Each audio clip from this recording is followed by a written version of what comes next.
Hello viewers, এই মুহূর্তে আপনাদের জন্য ছোট্ট একটা মার্কেট অ্যানালাইসিস থাকবে। শুরুতেই থাকবে কিছু ডাটা, যে ডাটাগুলো দেখলে আমরা মার্কেটের ওভারঅল চিত্র দেখতে পাই, এবং শেষে আমি আপনাদেরকে চার্ট অ্যানালাইসিস করে দেখাতে পারবো যে আসলে মার্কেটটা কোন লেভেল থেকে কোন লেভেলে যেতে পারে। কারণ বিগত 2-3 দিন ধরে উইকেন্ড ছিল, যার কারণে মার্কেটে কিন্তু সেই পরিমাণ ভলিউম ছিল না, এবং মার্কেট খোলার পরেও কিন্তু ভলিউম আসলে কতটা, সেই চিত্রটা আমরা দেখতে পাচ্ছি না খুব ভালোভাবে। তো এটা দেখার জন্য ফার্স্টে আমরা যে জিনিসটা দেখবো, যে সেটা হলো যে মার্কেটের রিজার্ভ আমাদের কেমন আছে, যেটা আমাদের অনেক বেশি ভেরি করে মার্কেটের প্রাইসের উপরে। যা আমরা দেখতে পাচ্ছি যে এক্সচেঞ্জারের যে রিজার্ভ, সেটা এক সপ্তাহের একদম সর্বনিম্ন তলানিতে, বাট একেবারে তলানিতে সেটা কিন্তু না, মিডল রেঞ্জে। যদি আমরা স্পষ্ট দেখতে পাই, যদি আমরা অনচেনের ইন্ডিকেটরসগুলোর দিকে খেয়াল করি, তাহলে আমরা একটা জিনিস খেয়াল করবো এখান থেকে, যে নেট যে আনরিয়েলাইজ প্রফিট, অর্থাৎ মার্কেটটাকে বোঝার জন্য যে মার্কেটের যা টপ ট্রেডাররা আছে, অথবা হোল মানে পুরাপুরি যে ইনভেস্টরগুলো আছে যারা মার্কেটে ট্রেড করে, তাদের অ্যাকাউন্ট হিসেবে তারা কিন্তু অলরেডি এখন একটা দ্বিধাদ্বন্দ্বে ভুগতেছে যে আসলে মার্কেট থেকে তারা বেরিয়ে যাবে কিনা। তারা এই মুহূর্তে লসের একটা অনুভব করতেছে, তাদের যে লস হবে সেটা একটা অনুভব করতেছে। আমরা যদি নেক্সট যদি ফান্ডিং রেট বলেন, ওপেন ইন্টারেস্ট বলেন, সবগুলোর দিকে খেয়াল করি, তাহলে যেটা অ্যাভারেজ মার্কেটে চলে সেটা খুব একটা যে হাই, খুব একটা যে লো, সেটা আমরা দেখতে পাচ্ছি না। এবং এর যে প্রভাব সেটা মার্কেটে পড়বে, যে মার্কেট সাইডওয়াইজ চলবে, মার্কেটে তেমন একটা ভলিউম থাকবে না। যদি আমরা মার্কেটের নেট ফ্লো সেটার দিকে খেয়াল করি, তাহলে আমরা এখানে দেখতে পারবো লাস্ট দিনে মার্কেটে কিন্তু আউটফ্লো হয়েছে, এবং তার যে বিগত 7-8 দিনের ডাটা যদি দেখি, তাহলে প্রচুর পরিমাণে আউটফ্লো হচ্ছে, এবং সেই অনুপাতে কিন্তু মার্কেট কিন্তু উপরের দিকে যাচ্ছে না।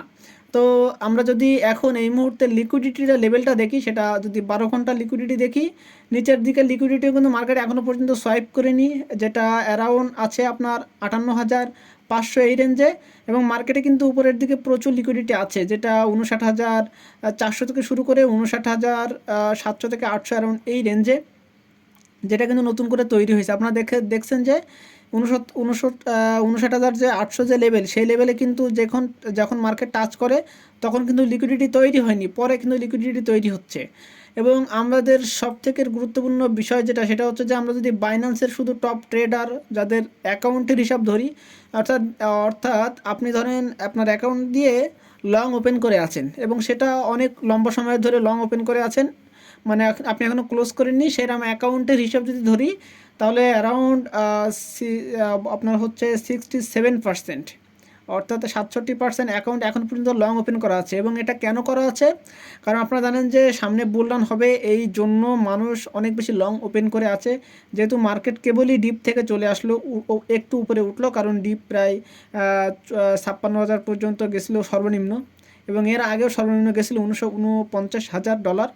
এবং মার্কেট যদি আমরা পজিশনটা খেয়াল করি, পজিশনটা খুব ভেরি ইম্পর্টেন্ট। পজিশন যদি খেয়াল করি, তাহলে অ্যারাউন্ড অ্যাভারেজ যেটা থাকে, তবে অ্যাভারেজ থেকে কিন্তু অনেক বেশি এখন মার্কেটের লং পজিশন কিন্তু অনেক বেশি ওপেন করা আছে। কারণ আমরা জানি যে উইকেন্ড শুরুতেই মার্কেটে একটু ভলিউম ঢোকে, এবং ভলিউম ঢোকার কারণে মার্কেট একটু আপ ট্রেন্ডে যেতে পারে, যে কারণে আমরা এই জিনিসটা খেয়াল করতেছি। এখন যদি আমরা চার্ট অ্যানালাইসিসের দিকে খেয়াল করি, আমরা যদি ডেইলি চার্ট অ্যানালাইসিসে ডেইলি চার্ট যে আপনার অপশন, সেটা যদি আমরা খেয়াল করি, তো ডেইলি ক্যান্ডেলে আমরা একটা জিনিস দেখতে পাচ্ছি, যে মার্কেট কিন্তু এই মুহূর্তে আপনার হচ্ছে বেয়ারিশও না বুলিশও না, দুইটার মাঝামাঝি। অর্থাৎ যদি বেয়ারিশ হতে হয়, তাহলে অ্যারাউন্ড আপনার এখানে দেওয়া হচ্ছে যে 53,400 অ্যারাউন্ড এই রেঞ্জের নিচে মার্কেটের ক্যান্ডেল ক্লোজ করতে হবে, যেটা এখনও পর্যন্ত ক্লোজ হয়নি। কিন্তু যদি আমরা যদি বুলিশ যদি ডেইলি ক্যান্ডেলে দেখতে চাই, তাহলে অ্যারাউন্ড আমাদের প্রাইস হওয়া লাগবে 72,000 এর উপরে, এবং সেখানে কিন্তু ক্যান্ডেল ক্লোজ করতে হবে, ডেইলি ক্যান্ডেল ক্লোজ। এমন না যে উইক দিয়ে নিচে আসলে আমরা কিন্তু বুলিশ বুঝতে পারবো না। এখন আমরা যদি শর্ট টাইমে চলে যাই, তো আমরা 1 ডে টাইম ফ্রেমে দেখলাম, যেটা অ্যারাউন্ড একটু সময় লাগে। বাট আমরা যদি আজকে বা কালকে অ্যারাউন্ড এই রেঞ্জের কথা বলি, তাহলে আমাদেরকে আরও শর্ট রেঞ্জে আসতে হবে। যদি শর্ট রেঞ্জের কথা বলি, তাহলে শর্ট রেঞ্জেও কিন্তু মার্কেট এই মুহূর্তে কিন্তু ডাউন ট্রেন্ডে, অর্থাৎ মার্কেট কিন্তু বেয়ারিশ। যদি আমরা টাইম ফ্রেমে দেখি, যদি আমি আপনাদেরকে 1 আওয়ার টাইম ফ্রেমে দেখাচ্ছি, তো সেই হিসাবে মার্কেটকে যদি এখন এখান থেকেও মার্কেটকে বুলিশ হতে হয়, তাহলে মার্কেটের প্রাইস 1 আওয়ারের ক্যান্ডেলের প্রাইস 61,000-এর উপরে ক্লোজ করতে হবে, তাহলে আমরা মার্কেট এখান থেকে বুলিশ মুভমেন্ট দেখতে পারবো। এবং যদি আমাদেরকে আরও বেয়ারিশ হতে হয়, তাহলে মার্কেটকে মনে রাখতে হবে যে এখানে আমাদের প্রাইস আছে 56,000 অ্যারাউন্ড $900 আশেপাশে।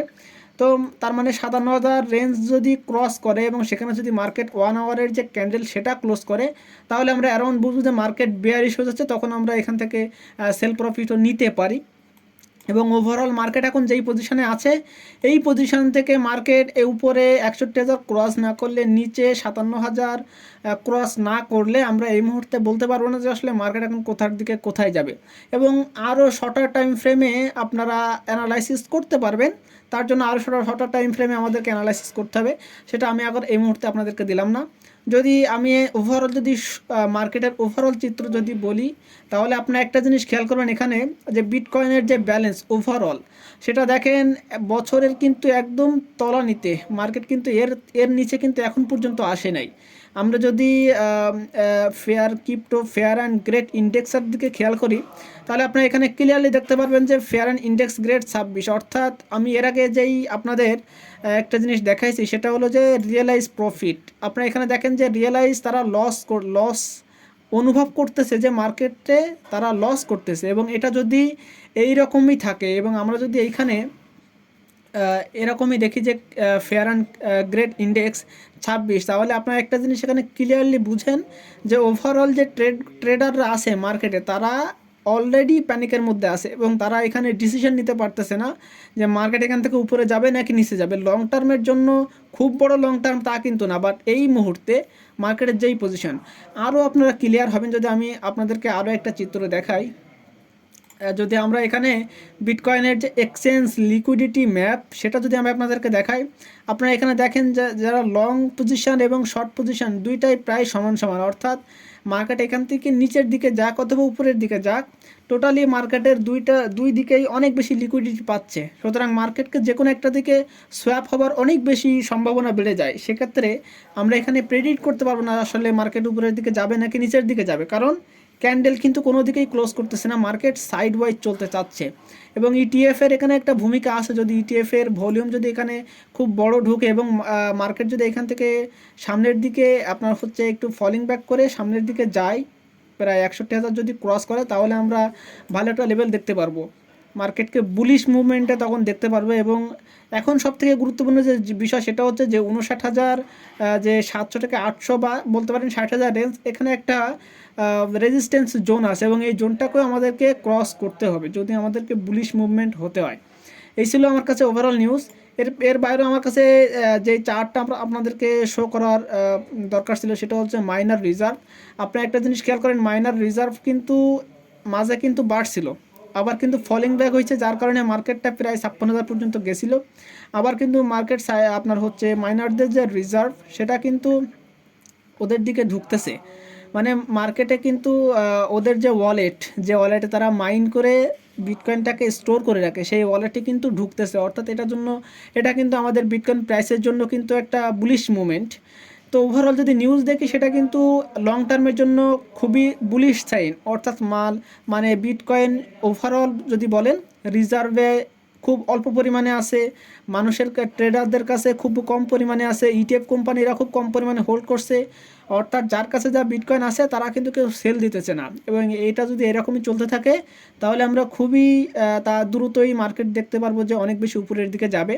এবং আপনাদের এর সাথেও একটা জিনিস খেয়াল রাখতে হবে যে সামনে যে এই সেপ্টেম্বর মাসের 17, 18 থেকে 19 তারিখে যে এফওএমসি মিটিং আছে, এটা অনেক বেশি গুরুত্বপূর্ণ, কারণ এখানে ইন্টারেস্ট রেট কাট হওয়ার একটা কথা আছে। তো সেটা যদি হয় তাহলেও আমরা মার্কেটে একটা স্পাইক দেখতে পারবো। তো সেটা স্পাইকটা যদি অ্যারাউন্ড $72,000 উপরে চলে যায়, তাহলে আমরা বুঝবো যে মার্কেটের ওভারঅলই বুলিশ, তখন আর কোনো কিছুই বেয়ারিশ থাকবে না। এই ছিল আমার কাছে ওভারঅল ইনফরমেশন। যদি ইনফরমেশন ভালো লাগে অবশ্যই চ্যানেলটাকে আমার ভিডিওটাকে লাইক কমেন্ট তো অবশ্যই করবেন, যারা নতুন তারা অবশ্যই চ্যানেলে সাবস্ক্রাইব করে পাশে থাকবেন।